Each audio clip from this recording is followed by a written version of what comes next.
Welcome back. We want to turn our attention now to a trial that we'll be bringing you coming up in late July. It is the Suitcase murder trial out of Winter Park, Florida.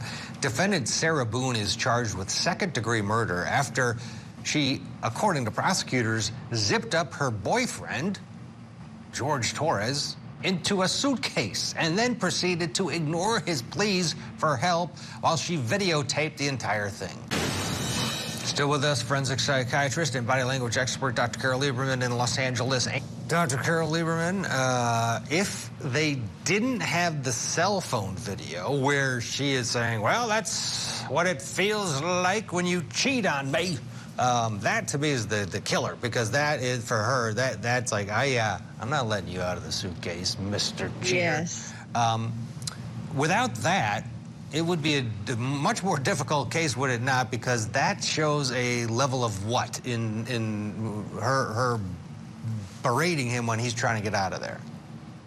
Well, of anger, of motive, of, and she gives such conflicting reports. When she called 911, she said, my boyfriend is dead.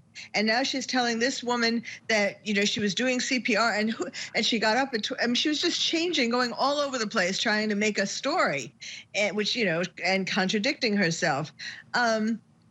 I think that, I think her husband, her ex-husband, must have been standing there thinking, boy, I'm glad, I got out of this.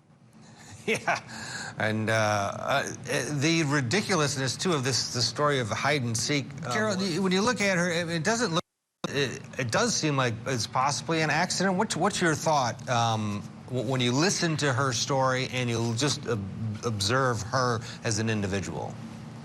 Well, I don't know that she had a plan before she saw him that night. Oh, this is the night that I'm going to lock him in a suitcase, and kill him. But there's a lot of, between the time that he got in the suitcase, and it's interesting because, he obviously trusted her enough to let her close the zipper, because even if he was drunk, he probably could have gotten out at the beginning, or before she closed it all the way. There's a big span of time from when he got into the suitcase to when she woke up the next morning that isn't really well accounted for. Maybe they were taking drugs in addition to the wine, because like a half a bottle of wine really doesn't seem like it would be enough to make them both that drunk that they wouldn't know what was going on.